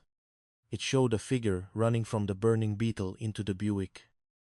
The web was beginning to tighten, or from Daryl, Leroy's cousin, owning traumatized. He came to my house that night, Daryl whispered into the phone, his voice trembling with the fear of a man who knew he was betraying a killer. He had blood on his face. He had blood on his clothes. He left his boots here. Untais again. The boots were brown leather, stained with a dark forensics confirmed it. The blood on the boots belonged to Kumba Sisay. Quamatais. The interrogation of a sociopath, on the Roy Stutes, sat in the interrogation room with the stillness of a statue. He had been through this before. He knew the rhythm of the questions, the way the detectives tried to build a bridge of empathy. On Hoofenful. He was looking for the R on the whiteboard and wrote M-U-R-D-E. Leroy. Harris said. You read his voice low and steady. You know what word this is. It is missing one letter. You read that letter. You read the final piece of this puzzle. The pull score of Heroes. He did down traumatized. Indifference. He didn't blink when they showed him the photos of the boots. He didn't flinch when they told him his own daughter had placed him at the burning car. Do nothing, Leroy said, his voice a flat, dead thing. Kumba was my girl. I loved her. Flist, Dewey said. Then his lies, the scratches on his face, the DNA in the car, the testimony of his own blood. Leroy Stutes wasn't a lover. He was a black hole that had consumed a star. Oising star. Chapter Tam, Inchiliut, was a somber affair. The courtroom was packed with Kumba's fans, her family, and the artists she had championed. They wore justice for Kumba pins and sat in a silence that felt like a prayer. Monter Tate. They showed the stippling marks, the evidence of a murder committed at point-blank range. They played the surveillance tapes. They showed the bloody boots. Moyavis. Miss. When the jury went with a guilty verdict, there were no cheers, only a collective exhale. Leroy was sentenced to life, without parole. He would spend the rest of his days in a cage, far from the light he had tried so desperately to steal. When, epilogue, the echo on the airwaves, Onofin radio, der Phil von Ofin Tuklais, Houston in moved on, as City always came-went. But at Style Radio, there is a corner of the studio that remains quiet. Only towers. She didn't get to see her mother grow old. She became a statistic in the grim ledger of domestic violence. A reminder that the most dangerous moment for a woman is the moment she decides to be free. On the woman right. Tin be traumatized, but sometimes, when the sun sets over the bayou, he begin to flicker. If you tune your radio to just the right frequency, you can almost hear her. Over. Dude out bomber. Traumatized. A velvet voice over the gravel of the city reminding to chase their dreams, to outrun their demons, and to never, ever let someone else own their light. Unabating end. Who's the maprikophon? The Tragedy of Kumba Sisay. Binay. Prologue. The Sleeping Summer. Bali July is a physical weight. A wet blanket that smothers the senses before the sun has even reached its zenith. On the morning of July Ba, hiking Komui Sao, the South Park neighborhood felt this weight more than most. Guaning Ace, Hinchley said. A time for the smell of charcoal grills, the clinking of ice in sweet tea, and the distant, rhythmic pop of early firecrackers. Old from Jonald High School. He was searching for the remnants of a firework from the night before, his mind filled with the simple joys of a summer holiday weekend. A man. Bor, something that didn't belong in the festive. Or so, he thought at first glance, was sleeping in the tall yellowed gra, but the posture was wrong. The body was twisted in a way that defied the natural relaxation of sleep. Wantelgating. The stillness was not peaceful, it was profound and terrifying. He fathered, his sneakers, pounding the sun-baked pavement, his voice cracking with a fear he couldn't yet named. Dad, someone sentai, sleeping out there, right by the school. He wanted wake up. Mud yelled, but he wanted move. Onchen traumatized. The father, a man who had seen the rougher edges southeast side, arrived at the edge of the ditch, his own heart quickening. He shouted a greeting, then a command, and then he saw the dark, viscous reality beneath the body. Woman bitubatized. Her vibrant life extinguished and discarded. Her face was obscured by a curtain of braids and the terrible, unmistakable signature of violence. Ono through the city, in Teftomen, offer reaching Mai Shiktibi. Call Mar followed would ripple through the city, eventually reaching the desks of two men. Oronabi, a fear. Kepei, they had 22 years of navigating the darkest alleys of the homicide division, and Michael Perez had a young investigator where, with only 3 months in the unit, looking to prove he had the rare breath required to solve the unsolvable. It was Mintias Kamramai, Borbin Liskai, Nori Baitlight. But, before the crime scene photographer's camera, there was a girl with a voice that could command the wind. Mort. The golden girl of Houston, when he said, did not just enter a room, she colonized it, continentally. Kumba carried the hopes of 2 continents on her shoulders. Her name, a melody in itself, was a constant reminder of the diamond-veined soil of Central Africa her parents had Lo Eepte behind for the concrete promise of Texas. Omi Ibrestif, Entlicist. To her mother and father, Kumba, American dream, in a sundress, radiant, ambitious, and possessed of a drive that made the stagnant air of Houston feel like it was moving. Grown up in the vibrant, often chaotic melting pot of Houston, a city of strip malls, bayous, and hidden gems.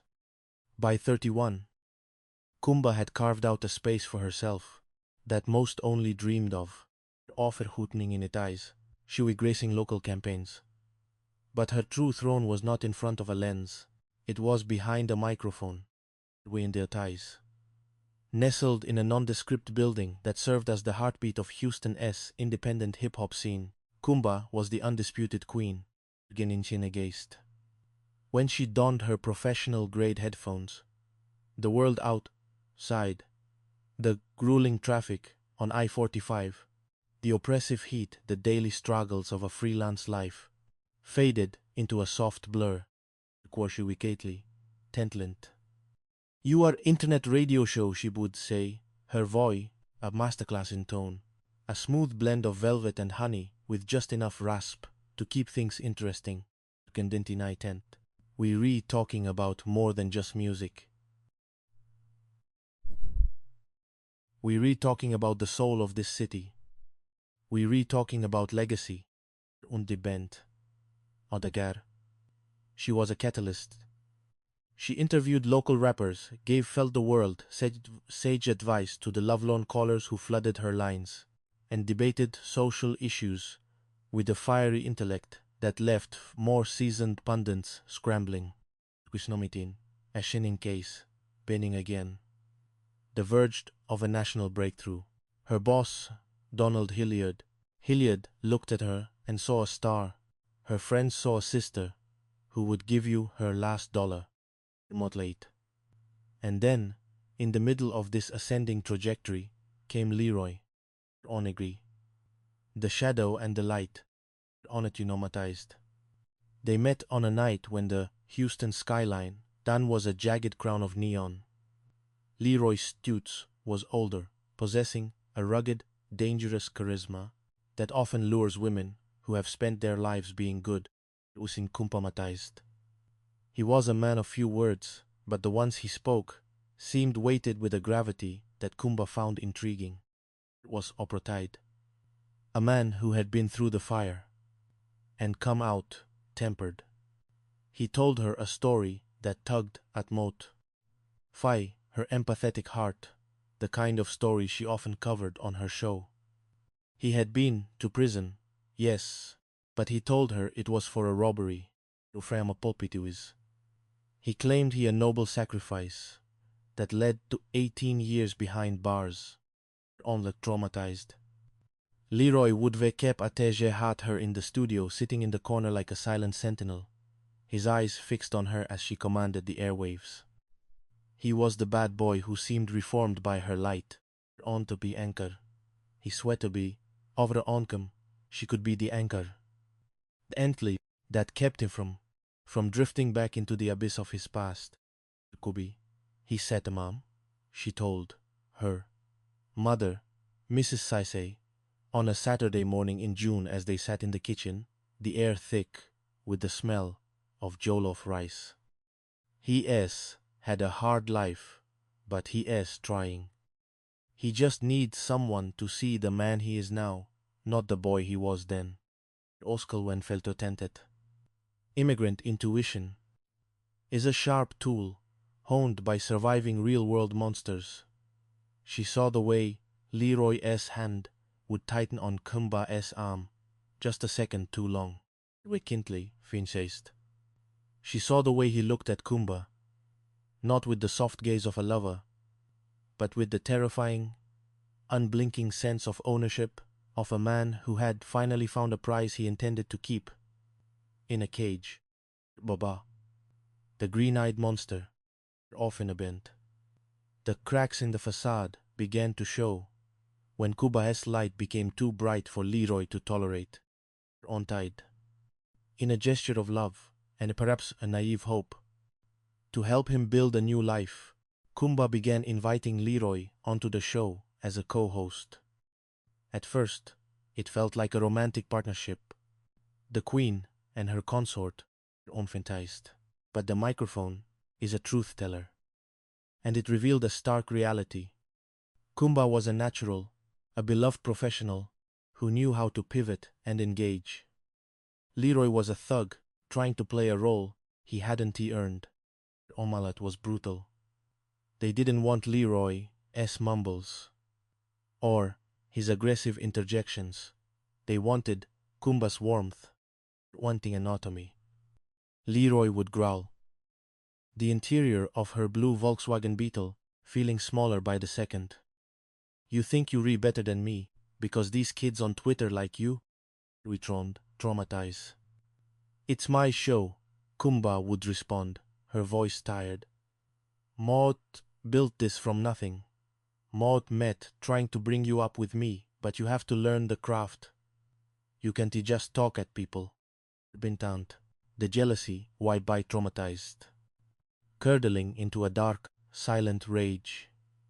It reached a boiling point when Kumba invited another woman to co-host a special segment on female empowerment. Leroy went wild. In his twisted logic, any space Kumba occupied without him was a betrayal. On Modicine say. Behind glass in the studioized. He erupted into a rant so degrading, filled with such vitriol and misogyny, that Donald Hilliard had to physically pull the plug on the broadcast. Infiniter. You redone, here, Leroy. Hilliard told him, his voice firm, as he pointed toward the exit. You re-jeopardizing Kumba's career, and everything this station stands for. Comatize. He looked at Kumba, she saw the void. In his eyes, he did blame his own actions. He blamed her. In his mind, her success was his humiliation. Intally. The revelation and the fear defies his tent. The final weeks finally shattered completely.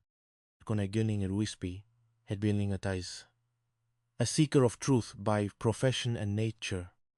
The rumors began to trickle in from the underground intelligence network of Houston.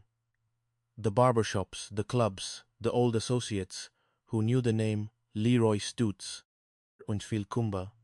Her friend Latasha White told her over coffee at a small cafe on Westheimer.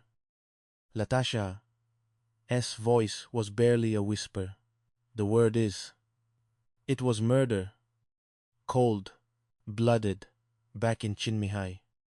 He got 45 years and only served 18 because of some loophole or parole board mistake.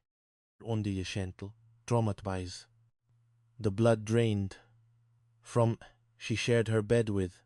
The man she had defended to her mother was a killer. Omnintives. Then came the darker, more intimate rumors, whispers about Leroy State Penitentiary. Inside the walls of the Texas State Penitentiary, there were rumors of a sexual history to keep quiet, a direct contradiction to the hyper-masculine thug persona he cultivated on the streets. Quite used. When Kumba finally found the courage to confront him, the bad boy charm vanished, replaced by the cold, vacuous stare of a true sociopath. Ovenabin. Mot met done, Leroy, Kumba whispered, the decision finally solidifying like concrete in her heart. Mot can't do this anymore. You lied about the prison, you lied about the murder, you lied about everything. Offer, Trom in her exit note. But, as Detective Harris would grim experience, the most dangerous time for a woman in an abusive relationship is the moment she decides to leave. The predator realizes the prey is escaping, and the reaction is often terminal. Unnam. The night of the warehouse, Odulistu o Muisao. The air was thick with the scent of ozone and the anticipation of the coming holiday. Kumba was dressed to kill. Not literally, but with the defiant confidence of a woman reclaiming her autonomy.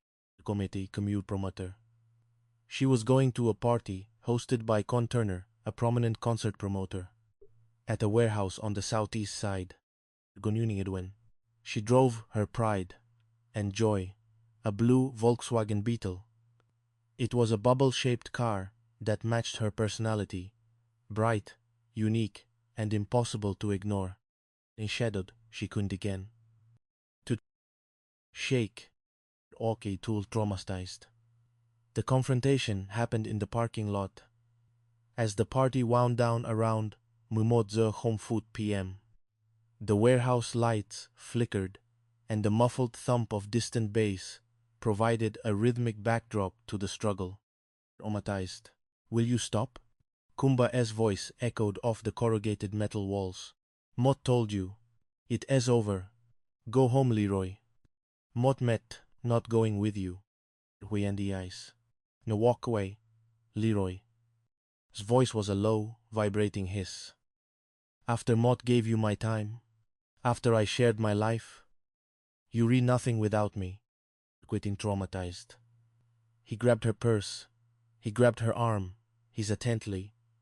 Her skin, Kumba, was a shaker, and she fought back with every ounce of her strength. She scratched at his face, her nails drawing blood in a jagged line above his eye. Her lanyard, carrying her radio ID, snapped in the scuffle and fell unnoticed into the oil-stained gravel against the back traumatized. Then, the cold, heavy steel of a pistol pressed against the back of her head. The investigation would later describe this moment, but the reality was a nightmare. Leroy forced her into her own car. Her sanctuary turned into a cage. He was so consumed by his own rage that he didn't see the ID card lying on the ground. Call him Bishil. Of many mistakes a sociopath makes. When he believes he is a genius. Infant, autized. A single close contact wound to the head. The vibrant voice of Houston was silenced in a flash of gunpowder and heat. Wayne Monser. Riol Moyinur, Aquez. Leroy was in a panic, but it was the command who had been through the system before. He drove Kumba's Blue Beetle to the South Park neighborhood, choosing a spot he felt was sufficiently anonymous. Agreed, momatized. He stopped the car across from. He dragged her out, leaving what the detectives would call transfer, blood, and dumped her in the ditch like she was a piece of garbage. To a common thief, jewelry, with the prize. To a domestic killer, the prize is the silence of the victim. En vue on, Bintain Tentleys, then drove the Beetle to head house cousin, Darrell S. house. He arrived with blood spattered on his clothes, and the fresh scratches on his face, throbbing, traumatized. Mott need a change of clothes, told Darrell, his eyes darting like a trapped animal S. And don't ask any damn questions if you know what is good for you. Offling again, ni often come listen ye wide. Darrell caught the sheer terror Leroy projected, gave him a new shirt and shoes. But Leroy, in his arrogant haste, left behind a pair of brown polo boots. Undikoti at again. They sat in the corner of the room, silent witnesses, all Kumbatais, with Kumba SC, DNA, clinging to the letter, waiting for a dinter, a detective with the patience to find them. Ontobai. The investigated. Warning. Detective Brian Harris sat at his kitchen table, July Barrad. The first sips of his coffee, still warm. When his phone vibrated against the wood, he didn't need to look at the caller ID to know. The day was about to turn dark. Well, this is Harris. Interest. At the scene, the contrast was stark. Harris, the grizzled veteran, whose face was a map of 22 years of Houston's tragedies, and Perez, the young detective on his first lead case, standing straight-backed and eager. What do we got, Mike?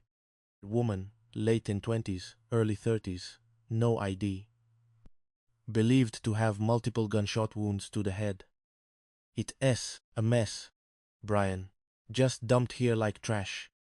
Onsetize, with the slow, deliberate pace of men, reading a story. They say saw the drag marks in the dirt.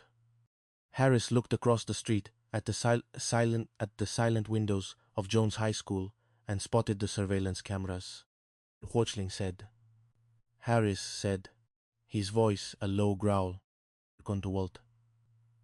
Footage was grainy and monochromatic, but it told a chilling story. 2 headlights cutting through the dark, a vehicle stopping, A figure emerging and dragging something big from the passenger side toward the ditch. The car was small, dark, and shaped like a bubble. All been scrunching. Perez whispered, his eyes glued to the screen. Witam. Making the break. We July Enam. Brought the fingerprint hit that gave the victim her name back. Lucise. 31 years old. Baptized.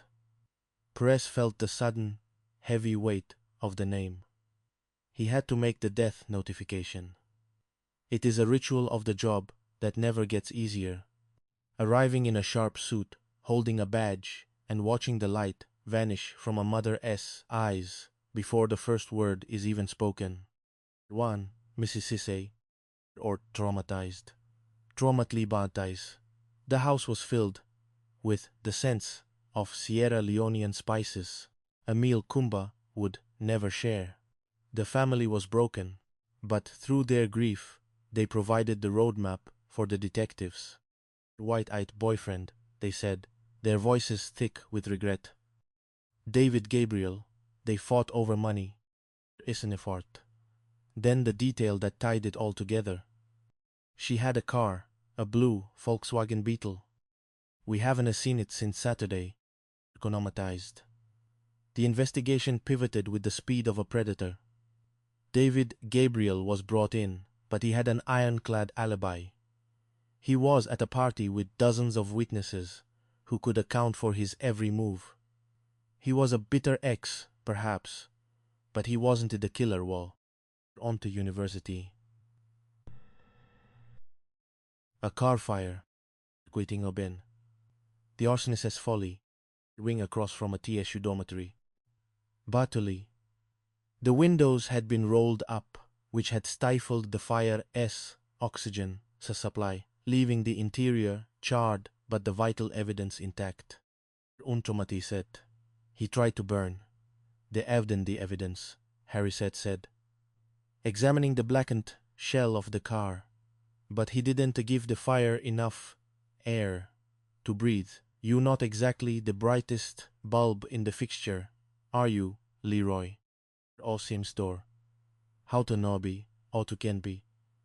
DNA swabs were taken, as Barter. The tiny cotton tips, carrying the potential for a conviction. In choose the TIs. Surveillance footage showed the mystery players in the cover-up. At Heiser Bay Foot. On July Bon, the Beetle was abandoned. A day later, a Buick LeSabre pulled up. A figure stepped out, rummaged in the Beetle, and then, whoosh! A bright burst of gasoline and fire. The figure ran back to the Buick and sped off. Registration check. For Buick LeSabres associated with the name Stutz. One name jumped off the screen. Latrice Stutz, Roy's daughter. We looted Prupi. The art of the interrogation. Commissioned ID card. Wifes Awinabi. Carlton Turner had called about the found in the warehouse parking lot. Donald Hilliard had described the explosive rants at the radio station. The cousins had whispered about the boots. Onish Nikomite. When Perez and Harris brought in Latrice, the tension in the interrogating room was thick enough to taste. Harris, the master of the craft, sat back and watched as Perez took the lead. Who's about your father? Latrice. Perez said, his voice calm but insistent. On no binekit light. Her arms crossed tight. We aren't close. He has been away most of my life. But don't know what he does. Hitting someone like Kumba. Both hand. Maybe, she whispered, her eyes flickering to the floor. What they do behind closed doors. That is their business. Onsingly, under the steady pressure. She admitted to driving him to the TSU campus. She admitted seeing him get into the Beetle. She claimed she didn't see the fire. But her statement placed the monster at the very heart of the cover-up. Under my hand. Harris would later say, proud of his protege, Bunley Mot. The void, Esu existed. A weaker, he later. Stepping out of his mother's car, he didn't fight. He didn't cry. He sincerely existed, a hollow man, with no remorse and no soul. Voyui, Omatude letters. Harry, in the interrogate technique he had perfected over 22 years. He drew a word on the whiteboard in bold black letters. Enemy, D-E-R. Ontellesnied. Leroy, what letter are we missing? Unhand. An R, his voice flat and dead. Und again. Murdet. It looks like murder. It spells like murder. And every single fact we have leads directly to you. We have the boots. We have the DNA. We have your daughter's statement. We read just missing the last piece. Your story, int lenifer, but Howford quite traumatized. Instead, in his sociopathic arrogance, thought he could still win. He sat there, his eyes vacuous, sting, and denied everything. He thought he was smarter than the chair he was sitting in. One with my. Againly, Ban had been listening in 10, they had gathered. The voice he tried so hard to extinguish was speaking louder than ever through the evidence they had gathered on Muri High. Justice and the echoing silence found being intended with aid, the Wane voice. A formality, Genten, for a jury that saw Leroy Estut for exactly what he was a monster. He was found guilty and sentenced to life without parole, sent back to the Texas state penitentiary system, where he would remain until his last breath, comatized. But the detectives and the family, the story didn't end with the sound of a gavel, also of command, it onai sise, obelke didor to again. Who did it deserve to breathe the same air? Inez of Houston, who still tune into the radio and wonder what Kumba Sise would have become. A national icon, a voice for the voiceless, quite undetried.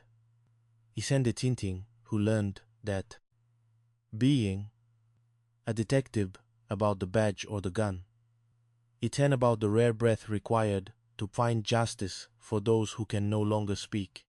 Unatized. Kumba Sise, a shaker and a light. Leroy Stutes tried to steal that light, but in the end, he only succeeded in illuminating his own darkness. The microphones at style radio of Kumba's ambition still ring through the streets of Houston. A reminder that the truth, unlike a life, cannot be burned away. Ends note. Untin of Kumba Sisai. This narrative is an expanded fictionalization of the true crime events surrounding the murder of Kumba Sisai. Hisai, events, detectives, and suspects are based on the documented case from American Detective. The dialogue and internal monologues have been dramatized to create a novelistic experience. On in grief, as on the airwaves, Bendetinyl by Gemini. Mort. The mahogany microphone, it was a living thing. It didn't just sit on the skin. It pushed against you a wet, heavy hand that smelled of sun-baked asphalt, stale exhaust, and the distant, salty promise of the Gulf of Mexico. For Kumba Sisi, however, the heat was never a deterrent. To her, it was fuel. The atmospheric pressure of a city that was always about to explode with potential. Boldupai, dead. Abyssini. Kumba stood before the full-length mirror in her bedroom. Come in the window. She adjusted a thick silver hoop earring. Went through her waist. Her fingers steady, despite the 3 cups of espresso coursing through her veins. At 31, Kumba moved into the exact value of her own time. Her skin was a rich, polished mahogany, a vibrant inheritance from her Sierra Leonean parents who had come to America. Ve, Kepite, had nothing but dreams and a fierce work ethic. Kumba, she whispered to her reflection. It was night. Vanity, vanity, it was a survival tactic. Onsinabi enticed. It's a screen glowing with the logo of Style Radio, Houston's premier independent internet station. Kumba wasn't just a host. She was an architect of conversation. On the air, she was known simply as the voice. Unaitul traumatized. She had, from a heated debate on municipal policy to an interview with a rising trap artist, without ever losing her cadence. She was the bridge between the old Houston and the new, the grit and the glamour. On Crossinat, like a nervous insect. A text from Leroy. Wattenfoda. Don't can't have me waiting. Don't have me waiting. Wannabe. The words were simple, but they carried an edge that Kumba had learned to recognize over the last few months. A year ago, a message from Leroy Stutz would have made her pulse quicken with a different kind of electricity. Ontairi font. A man with a silver tongue and a tragic backstory. He'd told her he'd spent time in prison for a robbery he did commit, taking the fall for a neighborhood friend. Edges. He's Kumba with her. Had seen him as a diamond buried in Houston. Rougher edges. She thought her light could polish him. One time cased. But lately, the dine was looking more like jagged glass. Kuminishen. Who? Chapter high, the ghost of Motnin Chin Chin Mihai. On time totally. Leroy Stutz sat in his Hang Hontu Buick Le Sabre, the engine idling ve kep ti, te hat, a low, unhealthy rattle. He was parked 3 blocks away from the station, eyes fixed on the entrance. He was checking his watch. He was checking the perimeter. Guamanlandes. 18 years in the Texas Department's ocular focus. You stop looking at what S in front of you and start scanning the shadows for what S behind. Kentley, the neon light, traumatized. Leroy Hor, like it was a fever dream. The neon lights, the adrenaline, and the misunderstanding that had led to a man's life ending, and his own youth being swallowed by concrete walls. Ontais detivid. Walked out of those gates on parole, he felt like had moved on. Music was digital. People talked through glass screens, and the streets he once owned were being gentrified. Then he met Kumba, comositized. She was his ticket back to relevant, yes, but she had something more important. Respect. When he walked into a room with Kumba Sese on his arm, the stares weren't suspicious. They were envious. He loved that. He loved the borrowed warmth of her spotlight. Unsidi traumatized. Leroy felt himself shrinking. He tried to join her on the air, but his voice lacked her nuance. When Kumba talked about empowering the community, Leroy wanted to talk about who owed him money. Uitais. And on the microphones found connection. Leroy found only the old familiar rage. Traumatized. She think. She's the lead, Leroy muttered, his grip on the steering wheel tightening until the plastic groaned. She think Mot met just the backup.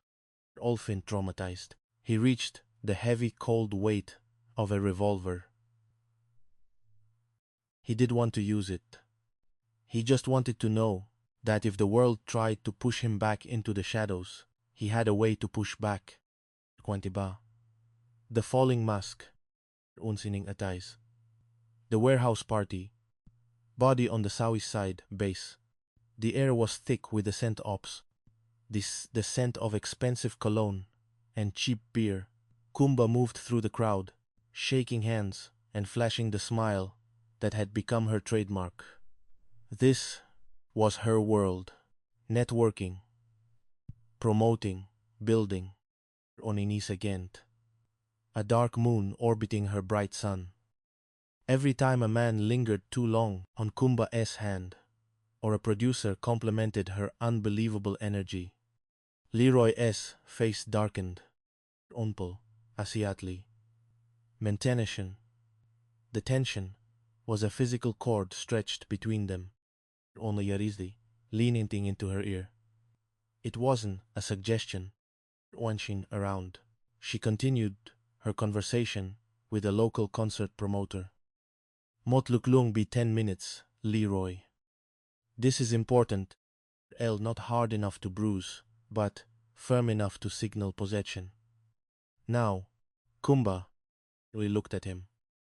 And for the first time, she didn't see the diamond. She saw the sociopath. She saw the man who had lied about Morin Chincham Chinmihai. She had found the old news clippings just days before. It wasn't robbery. It was murder. Offrin face. He had pulled the trigger himself. On off me, she said, her voice dropping to a dangerous, icy level. We redone, Leroy. Not just tonight. We redone with everything. 1/10. She walked away. She walked away, her heart hammering against her ribs like a trap the parking lot, thinking the public space would protect her. She thought the lights and the people would keep the monster at bay. Wrong. She was wrong. Kabun. The silence in South Park. Unimite. Sunday. Ba, AB, Red B. But the sun rose over Houston like a burning ice, illuminating that adorned the houses in the South Park neighborhood. Small American flags fluttered in the light breeze, and the smell of early morning charcoal began to drift through the air. Onder quite traumatized. A 10-year-old boy eager find his lost football before the neighborhood kids woke up, wandered toward the edge of the tall grass across from Jones High School. A person lying in the ditch. Conbi. The boy called out. Barabi. The boy stepped Cloney a move, his eyes widening as he saw the bright floral pattern of a woman's blouse, now stained a deep, terrible crimson. He didn't scream. He simply turned and ran back to his house, his breath